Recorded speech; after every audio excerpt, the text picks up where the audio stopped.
Hello दोस्तों, स्वागत है आप सभी का एग्जाम अफेयर्स में। आज हम डिस्कस करने जा रहे हैं 2 फेब 2021 के करंट अफेयर्स। इन करंट अफेयर्स को अलग अलग सोर्सेज से तैयार किया जाता है, जो कि काफ़ी ज़्यादा ट्रस्टेबल और काफ़ी ज़्यादा इंपॉर्टेंट सोर्सेज होते हैं, जैसे the Hindu, Indian express, press information bureau etcetera.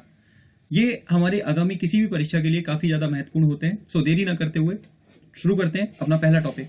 पहला हमारा टॉपिक है बेयर नेसेसिटीज इंडेक्स। ध्यान से सुनिएगा, हाल ही में इकोनॉमिक सर्वे में इस इंडेक्स की चर्चा की गई थी। इस इंडेक्स का मुख्य उद्देश्य यह देखना है कि क्या देश का विकास क्षमता के आधार पर हो रहा है या नहीं। यानी कि हाल में ही जो इकोनॉमिक सर्वे जारी किया गया था, उसमें बेयर नेसेसिटी इंडेक्स के बारे में बताया गया था।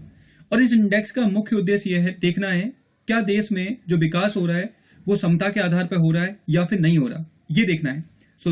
समझते हैं आगे क्या है। इंडेक्स में 26 मानकों तथा 6 पैरामीटरों का इस्तेमाल किया गया है। साथ ही इस इंडेक्स में 2012 से 2018 के बीच के आंकड़ों के आधार पर राज्यों को 0 से 1 के बीच रैंकिंग दी गई है। यानी कि राज्यों को 0 से 1 के बीच में रैंकिंग दी गई है और यह निर्धारित करने की कोशिश की गई है कि किस राज्य में विकास अच्छा है और किस राज्य में कम है, यह दिखाने की कोशिश यहां पर की गई है। ध्यान से सुनिएगा, समझने की कोशिश कीजिएगा। इसमें बताया गया है केरल, पंजाब, हरियाणा और गुजरात को इसमें उच्च स्थान मिला है, जबकि उड़ीसा, झारखंड, पश्चिम बंगाल तथा त्रिपुरा को निम्न स्थान प्राप्त हुआ है।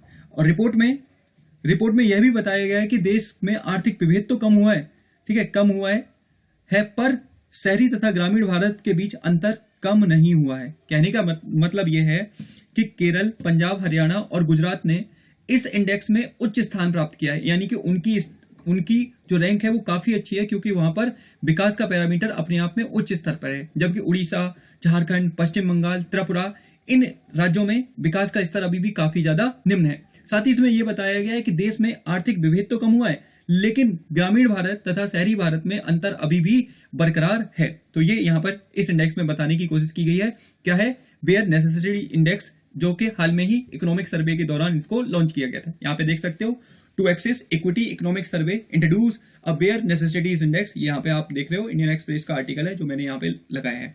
आगे चलते हैं। अगला हमारा टॉपिक है एग्जॉम मिशन। क्या है ये? एग्जॉम मिशन 1।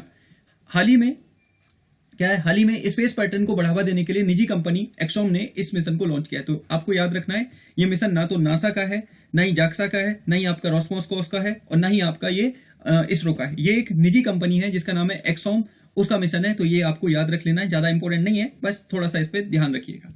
अगला जो हमारा टॉपिक है वो है कला उत्सव। ध्यान से समझने की कोशिश करना। देखो, कला के नाम से हमें यह लगेगा कि पर्यटन मंत्रालय का है, लेकिन ऐसा नहीं है।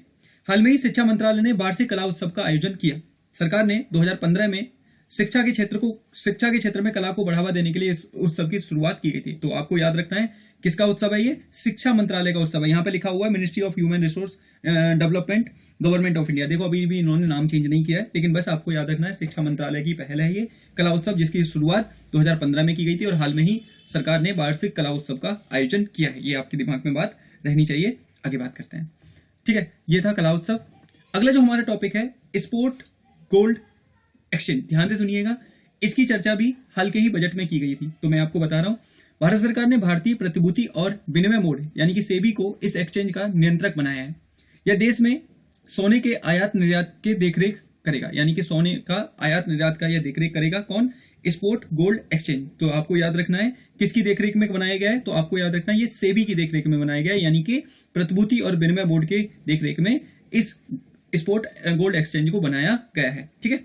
अगला जो हमारा टॉपिक है वो है मो जंगल और know your forest land mobile app. यहाँ पे मैंने इंग्लिश में लिखा है मो जंगल और नो योर फॉरेस्ट लैंड। क्या है? हाल ही में उड़ीसा सरकार ने इस मोबाइल ऐप को लॉन्च किया है। इस ऐप का उद्देश्य लोगों के बीच जंगल को बचाने को लेकर जागरूकता फैलाना है। यानी कि इस मोबाइल ऐप का मुख्य उद्देश्य है कि लोगों के बीच जंगलों को संरक्षण को लेकर जागरूकता फैलाई जाए, ताकि जंगलों को कम से कम नुकसान पहुंचाया जा सके। और आपको एक और बात याद रखनी है, फॉरेस्ट रिपोर्ट 2019 के अनुसार जो उड़ीसा है उसका 4th स्थान है, यानी कि 4th नंबर पर सबसे ज्यादा फॉरेस्ट उड़ीसा में पाए जाते हैं। ये भी आपको याद रखना है। अगला जो टॉपिक है हमारा पॉल जोसेफ कुर्टजन के बारे में है। एक व्यक्ति है, हाल ही में डच नोबेल पुरस्कार विजेता पॉल का निधन हो गया, यानी कि इनका निधन हो गया। अब क्वेश्चन उठता है ये किस क्षेत्र में इन्होंने महारत हासिल की थी? तो आपको याद रखना है इन्होंने ओजोन परत के संदर्भ में मुख्य काम किया था। इन्होंने दुनिया को बताया था कि किस तरह लगातार ओजोन परत जो है डिप्लेट होती जा रही है, वो कम, उसका प्रभाव कब लगातार पतली होती जा रही है। और उन्होंने बताया था कि अगर ऐसा ही सब कुछ चलता रहा तो एक समय ऐसा आएगा जब हमारी पृथ्वी सूर्य से आने वाली किरणों के कारण बहुत सारी समस्याओं का सामना करेगी। तो इसी वजह से इनको बहुत महत्वपूर्ण माना जाता है। तो आपको याद रखना है, इन्होंने ओजोन परत के क्षेत्र में काम किया था। और इन्हीं के प्रयासों से आपको एक और बात याद रखनी है, इन्हीं के प्रयासों के चलते 1987 में ओजोन परत के संरक्षण के लिए एक मॉन्ट्रियल प्रोटोकॉल आया था, जिससे कि ओजोन परत का संरक्षण किया जा सके। तो ये भी आपको याद रखना है कि मॉन्ट्रियल प्रोटोकॉल किससे संबंधित है? ओजोन परत के संरक्षण से संबंधित है। अगला जो हमारा टॉपिक है वो है स्पर्श कुष्ठ रोग अभियान, यानी कि स्पर्श कुष्ठ रोग अभियान। आपको पता है लेप्रोसी बोलते हैं इसको, ठीक है। तो है क्या? हाल में कर्नाटक सरकार ने कुष्ठ रोग के प्रति जागरूकता फैलाने के लिए इस अभियान की शुरुआत की है। यानी कि कर्नाटक सरकार के द्वारा कुष्ठ रोग के प्रति लोगों में जागरूकता फैलाने के लिए इस अभियान की शुरुआत की गई है। तो बस इतना याद रखना है कर्नाटक सरकार के बारे में। कर्नाटक की राजधानी बेंगलुरु है। यहाँ के अभी यहाँ के चीफ मिनिस्टर हैं वो BS येदियुरप्पा जी हैं। ये भी आपको याद रखना है। और आपको पता रखना है कि हाल में ही टेस्ला ने बेंगलुरु के अंदर अपना ऑफिस खोलने की बात भी कही है। तो काफी ज्यादा न्यूज में रहता है ये। सो आपको याद रखना है कर्नाटक के बारे में। अगला जो टॉपिक है हमारा वो है आयुष्मान भारत योजना के नई CEO। आपको याद होगा भारत में आयुष्मान भारत योजना की शुरुआत की गई थी, जिसके तहत देश के लगभग 10 करोड़ परिवारों को 5 लाख प्रति परिवार बीमा की सुविधा दी गई है, जिससे कि वो सरकारी व निजी अस्पतालों में अपना इलाज करा सके और गरीबी रेखा के चक्रण से बच सके। ठीक है, तो देखते हैं जरा क्या है। हाल में ही श्री R.K. शर्मा जी को इस योजना का CEO बनाया गया है। यानी कि जो R.K. शर्मा जी हैं उनको इस योजना का CEO बनाया गया है। ये आपको अच्छे से याद रखना है, इनके बारे में काफी इंपॉर्टेंट है। नेक्स्ट है वेरी वेरी इंपॉर्टेंट, बीमा क्षेत्र में FDI में बढ़ोतरी। देखो, एक रिपोर्ट के अनुसार बताया गया कि भारत में मात्र 3.3% लोग ही बीमा लेते हैं। उन 3.3% लोगों के पास ही बीमा की सुविधा है। और साथ ही जीवन बीमा के अलावा इंश्योरेंस जो आपका एक्सीडेंटल या लाइफ इंश्योरेंस होता है तो वो तो बहुत कम है। तो इसी को ध्यान में रखते हुए हाल ही में भारत सरकार ने बीमा क्षेत्र में FDI को बढ़ाकर 49% से कितना कर दिया है? 74% कर दिया। वेरी वेरी इंपॉर्टेंट, ध्यान से सुनिएगा। कितना? 49% से बढ़ाकर इसको 74% कर दिया गया है बीमा क्षेत्र में FDI को। तो आपको अच्छे से याद रखना है इसके बारे में। अगला जो हमारा टॉपिक है वो है म्यांमार में आपातकाल। ध्यान से सुनिएगा। म्यांमार काफी ज्यादा न्यूज में है, भारत का पड़ोसी देश, हमारा पड़ोस में बिल्कुल। तो समस्याएं क्या है यहाँ पे?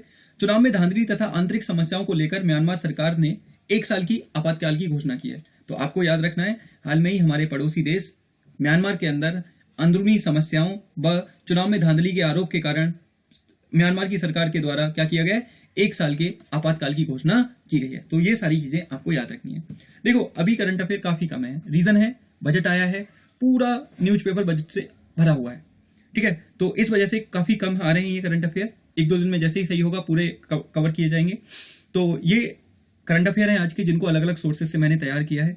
अगर आपको, और हाँ, मेरे को एक और बात कहनी थी कि मैं आज शाम तक बजट को लेके एक डेडिकेटेड वीडियो लाने वाला हूं, जिसमें बजट के हर छोटे छोटे पहलू पर बात की जाएगी, बजट की हिस्ट्री पर बात की जाएगी, बजट की शुरुआत कैसे हुई, संवैधानिक प्रावधान क्या है, उन सब पर एक विस्तृत चर्चा करेंगे हम आने वाली एक वीडियो में।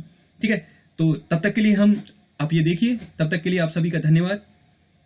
और अगर आपको मेरी ये पहल पसंद आ रही है तो मेरे चैनल को लाइक करें, शेयर करें, सब्सक्राइब करें, ताकि ये प्रोसेस ऐसा ही चलता रहे। तब तक के लिए आप सभी का धन्यवाद।